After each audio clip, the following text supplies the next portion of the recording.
take a banknote out of your pocket and read it properly. It does not promise you anything anymore. For 300 years it did, and the promise was metal. Until 1971, a dollar was not a thing that had a price in gold. A dollar was a weight of gold. That sentence runs the other way around now. On the 15th of August, 1971, an American president went on television and used the word temporarily. The window he closed that night has been shut ever since. $35 an ounce. That was the number the world was built on for 27 years, agreed by delegates from 44 countries in a hotel in New Hampshire. So how did the richest countries on earth end up tying their money to a metal dug out of the ground? And why did the man who cut the rope call it temporary? In the next half hour, I want to show you how money got tied to gold almost by accident, what that rule bought and cost, and why the day it ended is still in your wallet.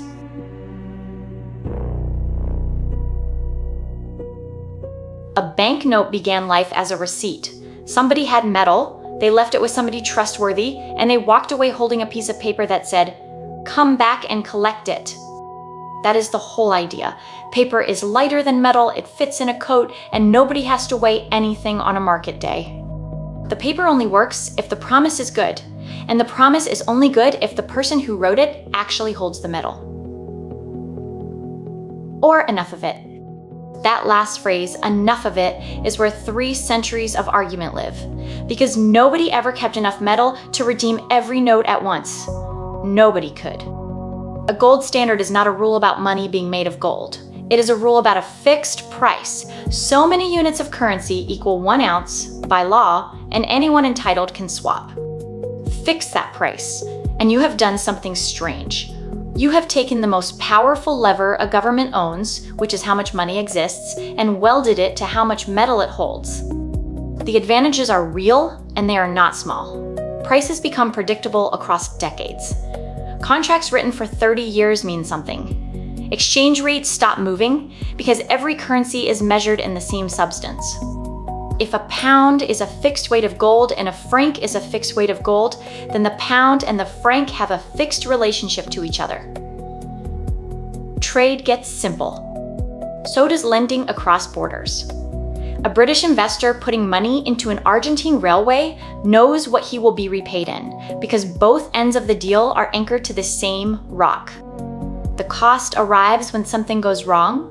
A country losing gold has to raise interest rates and squeeze its own economy to stop the outflow. That is not a failure of the rule. That is the rule. It cannot print its way out. It cannot spend its way out. The discipline that makes the system trustworthy in good years is the same discipline that makes it brutal in bad ones. That trade-off, stability bought with rigidity, is what this entire episode is about. Every person in it is somebody choosing a side of it. And I should say now that economists still disagree about the answer, not about the dates, which are settled, but about whether the rule did more good than harm. Where they disagree, I am going to tell you that they disagree, rather than picking whichever version makes a tidier story.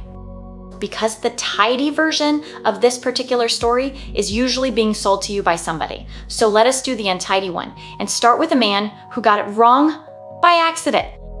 In 1717, the master of the Royal Mint in London was Isaac Newton. Yes, that Newton.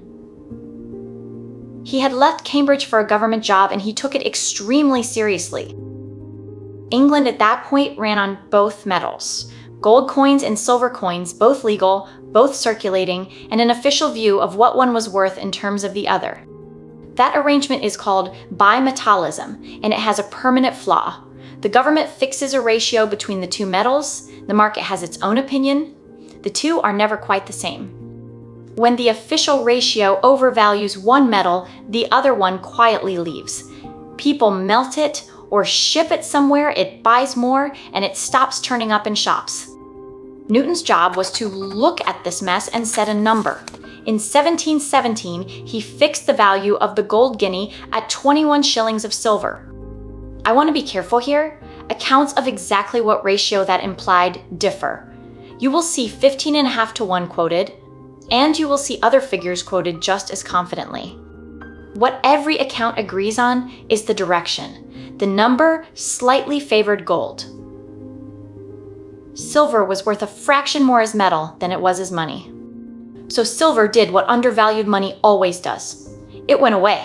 Coins were melted and shipped out, and the everyday silver that ordinary people actually spent got harder and harder to find. Nobody voted for this. There was no act of parliament declaring that Britain would be a gold country. There was an administrative decision about a ratio and then decades of consequences. By the time anyone stepped back to look at what had happened, Britain was effectively running on gold because gold was the metal that had not left. This is worth sitting with, because it is the pattern of the whole episode. The gold standard was not designed. It accumulated out of small decisions with very long tails. And the country it accumulated in happened to be the one about to run the largest empire and the deepest capital market in the world. A fortune in trade poured through London. That is the real reason gold won. Not because gold is special, not because anybody proved it was optimal, but because the biggest player in world trade was already using it. Newton, for what it is worth, never claimed to have founded a monetary system. He was solving a coin clipping problem and a metal drain problem, and he mostly failed at the second one. It took another century for anyone to write the accident down as law. When they finally did it, they did it in the middle of an argument about war debt. Britain suspended gold payments during the wars with France. Paper circulated without a fixed metal promise behind it, prices rose, and afterwards there was a serious fight about whether to go back. The people who wanted to return argued that the promise was the whole point. A currency without a fixed anchor is a currency a government can quietly help itself to. The people who did not want to return argued that going back meant squeezing prices down again, and that the squeezing would land on people who had not caused the problem. That argument is the same argument you will hear in 1931 and again in 1971, and honestly, you can hear a version of it this week. Britain went back. In 1821, the gold standard became the formal legal basis of the currency, and the Bank of England resumed paying out coin in May of that year. Robert Peel's act had set up a bullion standard first, with a return to coin planned for later. The bank had gathered enough gold to move early, so it moved early. So the accident of 1717 became the law of 1821. It took 104 years to admit what had already happened. Then, in 1844, they built the machinery. The Bank Charter Act tied the issuing of notes directly to gold held, above a fixed limit in the ledger. It also gave the Bank of England the exclusive right to issue those notes. Two things at once: a monopoly on the promise and a hard rule about backing it. That is the moment the gold standard stops being a policy and becomes plumbing. It is written into who may print and how much and against what. And plumbing is powerful precisely because nobody thinks about it. A rule you have to argue for every year is fragile. A rule built into the machine is not. It also means that when the rule finally breaks, it does not bend first. It snaps in public, in a crisis, with a queue outside a bank. We are going to watch that happen 3 times. In 1931 in London, in 1933 in Washington, and in 1971 at Camp David. Each time, the people involved insist the change is limited and temporary. Each time, it turns out to be neither. But first the rule spreads, because for about 40 years this thing genuinely worked and the whole world watched it work. In the 1870s, one country after another moved on to gold. Germany went first after the war with France. The United States followed in practice. The French bloc came across. Within roughly a decade, most of the trading world was measuring its money in the same substance. Historians call the stretch that follows the classical gold standard. Ha! It runs, broadly, from the 1870s to 1914. 40-odd years. That is the only period in which this thing existed as a genuinely global system, and it is short. What it delivered was extraordinary in one specific way.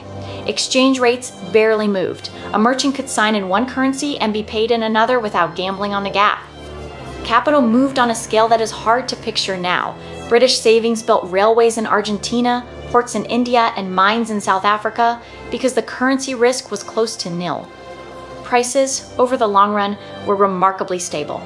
Not year to year, because year to year they lurched, but a price level in 1900 looked a lot like one from decades earlier.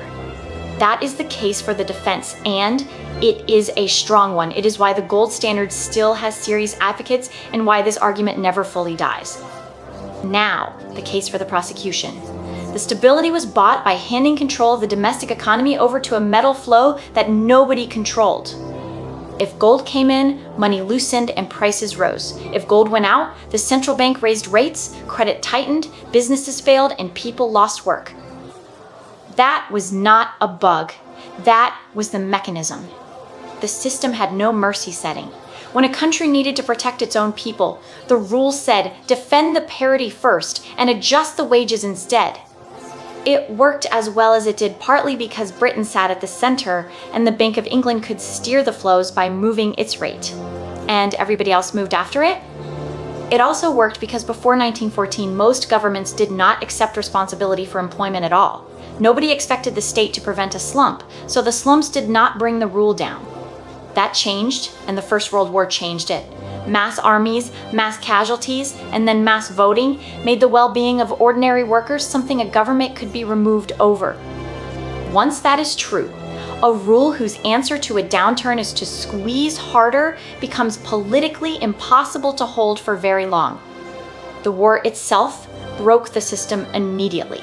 Countries needed to spend far more than their gold allowed, so they suspended convertibility and printed what they needed. Then they spent the whole of the 1920s trying to climb back. That attempt is the setup for everything that follows.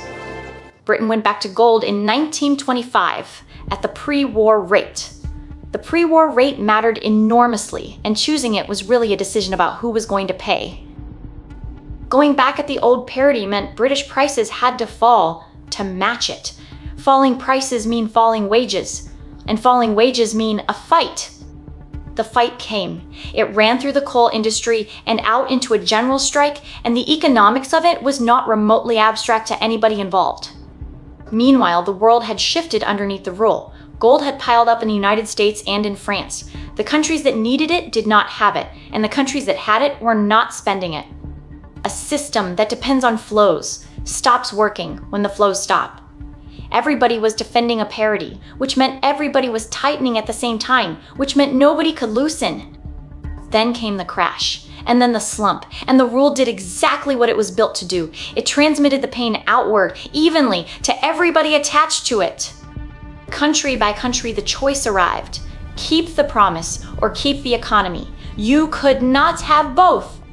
Britain chose the economy. In September 1931, with reserves draining faster than they could be replaced, Britain left the gold standard. The Bank of England's own court minutes describe the drain. This was not a doctrinal conversion. This was a bank watching the metal go out of the door. Here is a claim you will hear a lot, and I want to hand it to you with the label still on it. Many economic historians argue that the countries which left gold earlier recovered from the Depression earlier. That is an argument. It is a well-supported one. It is not unanimous. It is also the single most consequential thing anybody believes about this subject. Because if it is right, then the rule that was supposed to guarantee stability made the worst economic catastrophe of the century deeper and longer than it needed to be. That is why 1931 is not a footnote. It is the moment the intellectual case flipped, at least among the people actually running things.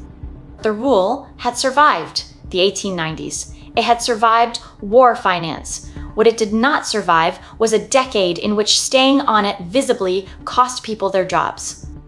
And once one major country walked away and then did better, the pressure on everybody still holding became unbearable.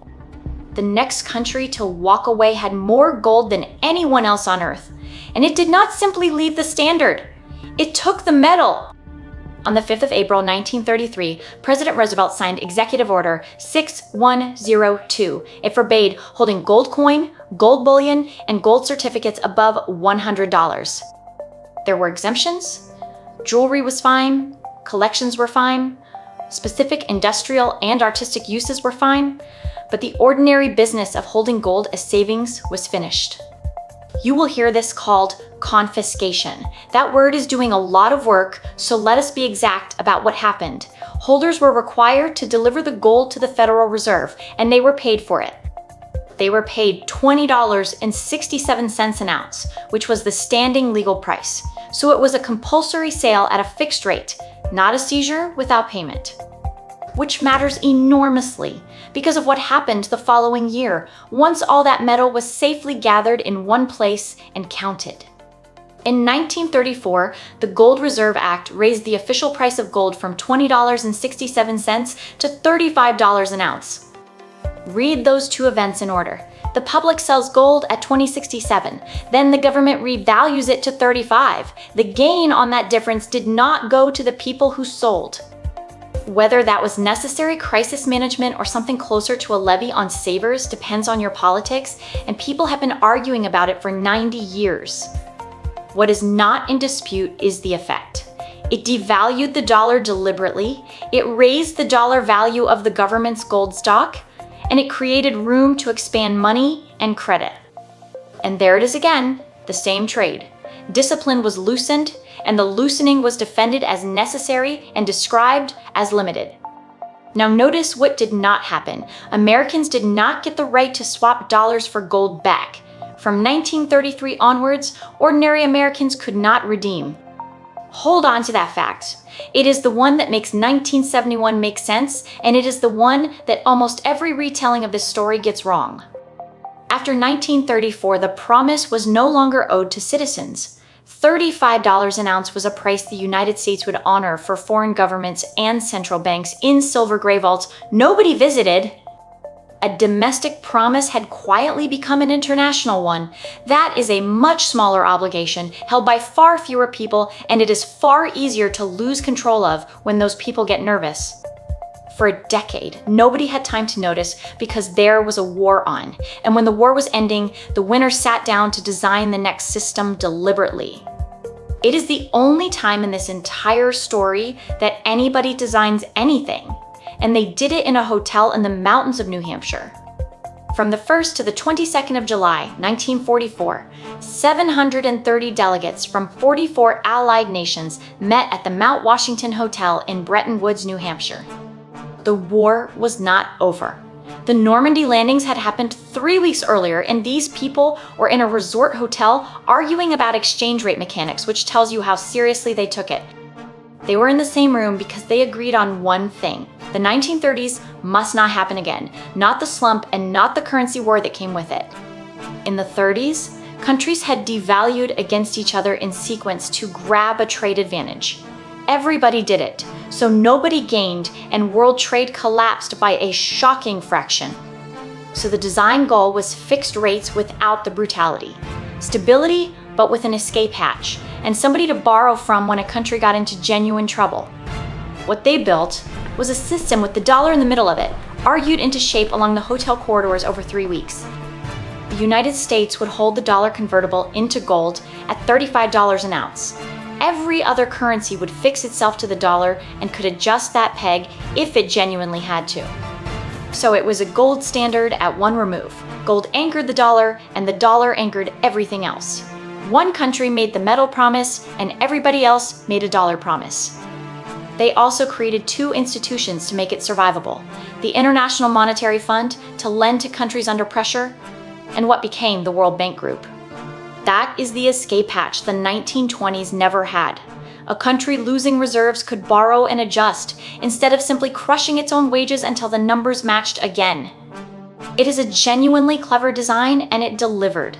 The 2 decades that followed were, by most measures, the strongest sustained growth the industrial world has ever recorded. But look closely at the middle of it, because the flaw is structural, and it was spotted early by people who could count. The world needed dollars. Trade was growing, reserves had to grow with it, and the only way for other countries to get dollars was for the United States to send more out than it took back in. So the system required America to run deficits. That is the fuel. Without it, world trade would strangle for lack of reserve currency. But every dollar sent abroad was, on paper, a claim against a fixed pile of American gold. The more the system worked, the more claims there were against the same metal. A promise that gets weaker precisely because it is being used. That is not a scandal, and it is nobody cheating. It is arithmetic, and arithmetic has a deadline. By the 1960s, the arithmetic was visible to anybody who cared to add it up. Foreign-held dollars were climbing past the value of the gold sitting in American vaults. Once that crossover happens, the promise is only good as long as nobody tests it. Every holder is fine, provided the holders do not all move at once. Which is the definition of a bank run waiting to happen, except that the bank is a country, and the depositors are other governments. And those governments could do arithmetic too. Some of them began converting dollars into gold, quietly at first, and the American gold stock began to fall. There was also a war on in Vietnam and a large spending program at home, and neither of them was being paid for by raising taxes to match while the hours passed. That combination produced more dollars abroad and rising prices at home, which made holding dollars less attractive, which made converting them more attractive. The loop tightened on itself. Attempts were made to hold the line. Central banks cooperated to keep the open market gold price near the official one, and for a while, that actually worked. Then it stopped working, and the cooperation was abandoned, and the market price and the official price went their separate ways. The official $35 became a number in a rulebook. There is a phrase for the underlying trap, and it is worth knowing because it is the intellectual heart of this episode. Call it the reserve currency dilemma. A country whose money the world uses as reserves must supply enough of it for trade to function and must simultaneously keep it scarce enough to stay credible. Those two demands point in opposite directions. You cannot satisfy both indefinitely. You can only postpone the collision, and every American administration through the 1960s postponed it. By the summer of 1971, the postponement was running out. Conversion demands were rising, and the gold was leaving faster than anybody in Washington was willing to accept. Now put yourself in that chair. The rule says defend the parity. Raise rates hard, cut spending hard, let unemployment rise, and make the dollar worth defending again. That is what the gold standard has demanded of everybody since 1821. Squeeze the domestic economy in order to protect the external promise. And in 1971, with an election coming and inflation already unpopular, that was simply not a thing an American president was going to do. So he did the other thing instead. Over a single weekend, in secret, with no warning to anybody outside the room, at a presidential retreat up in the Maryland hills. From the 13th to the 15th of August, 1971, President Nixon met at Camp David with 15 advisors. No announcement beforehand, no consultation with allies. That last part stung, and it is why the phrase that stuck to this afterwards was a shock rather than a reform. The countries on the other end of the promise found out when everybody else did. What they produced over that weekend was a package, and it matters that it was a package because the gold decision was sold inside a bundle of other things. There was a 90-day freeze on wages and prices, which is an extraordinary thing for a peacetime American government to do and which took most of the headlines at the time. There was a 10% surcharge on imports, aimed squarely at trading partners whose currencies Washington considered undervalued. That was leverage, and everybody understood it as leverage. And there was the one that turned out to be permanent. The United States would suspend the convertibility of the dollar into gold. On the evening of the 15th of August, a Sunday, the announcement went out across the country on every television and radio signal there was. The word he used was temporarily. The United States would temporarily suspend the convertibility of the dollar into gold. I want to be fair about that word. Read in 1971, it was not obviously a lie. Suspensions had happened before and been reversed. Britain suspended during the Napoleonic Wars and went back. But the window never reopened. More than 50 years later, it has not reopened, and there is no serious proposal that it should. Temporarily became permanently by simply never being revisited. Now, the detail that almost every version of this story gets wrong, and the reason we spent so long back in 1933. Nixon did not stop Americans swapping dollars for gold. Americans had not been able to do that since 1933. That door had already been shut for 38 years. What closed in 1971 was the window for foreign central banks and other authorized official holders. It was a promise between governments, and it was a government that broke it. So the famous end of the gold standard was not the moment citizens lost a right. It was the moment the last institutional claim on American gold was canceled and a silence fell over the room. Domestically, the reaction was good. Markets rose, the polling was positive, and the wage and price freeze was popular in a way that genuinely surprised the people who had ordered it. Abroad, it was received as exactly what it was: the largest economy in the world declining to honor the central term of a system it had designed and led. And then everybody had to work out what to actually do on Monday morning, because the arrangement governing world trade had just had its center removed. The first attempt to patch it came in December of 1971 at a meeting in Washington that produced what is called the Smithsonian Agreement. The United States agreed to devalue the dollar against gold by about 8.5%, moving the official price from $35 to $38 an ounce. Other countries revalued upward against the dollar. Fixed rates were restored, with wider bands to move around in. Nixon called it the greatest monetary agreement in the history of the world. It is worth noticing what the Smithsonian Agreement did not do. It did not restore convertibility. The price moved, but the window stayed shut. So the system now had a fixed gold price that nobody could actually redeem at. It was a rule about a promise that had already been withdrawn. That lasted about 14 months. In February 1973, the United States devalued again by a further 10% to $42 an ounce. Within a month, nearly every major currency was floating against the dollar, not by agreement, by the exchanges reopening and the peg simply failing to hold. That is how Bretton Woods actually ended, not with a signing ceremony, but with a series of failed defenses and a general decision to stop defending. The paperwork finally caught up more than 2 years later, in January 1976, at an International Monetary Fund meeting held in Kingston, Jamaica. The Jamaica Accords accepted floating exchange rates as a permanent feature rather than an emergency. Gold's formal role was ended, and the old structure collapsed for good.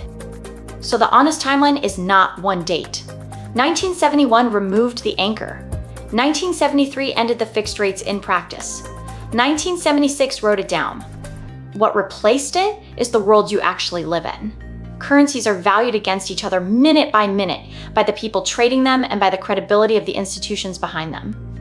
That sounds flimsier than a lump of metal, and in one sense it is. There is no vault you can point at. The value rests on a central bank's competence and a government's restraint. But the metal was never really the point either. The gold was never enough to redeem the claims against it, and everybody involved knew that perfectly well by the 1960s. What the standard actually provided was a rule that was hard to break. And everything we just walked through is the story of it being broken anyway, 3 times, each time temporarily. So what do you take away from this that is actually useful? 4 things, and not one of them is a view about whether you should own gold. First, every currency in your wallet is a promise, not a receipt. Since 1971, no major currency is redeemable for a fixed amount of anything at all. That is not a scandal, but it does change what the phrase backed by means. Next time you see something advertised as backed by an asset, ask what this episode asks. Redeemable by whom, at what fixed rate, and who can actually be made to honor it. Second, watch the word temporarily in official announcements. The gold window closed temporarily on a Sunday evening in 1971 and has been shut ever since.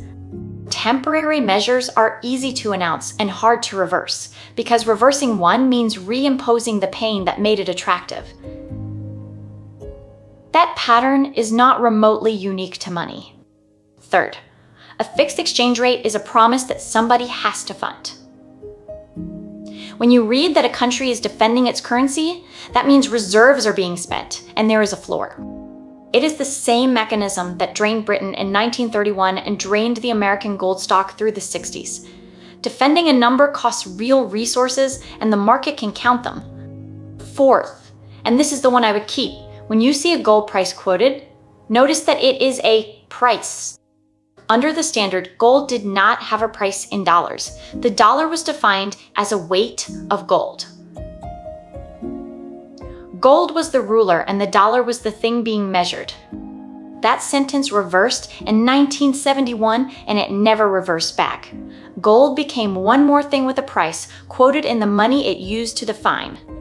Next Monday on The Story of Money, a Florentine family who moved money across Europe without moving any metal at all.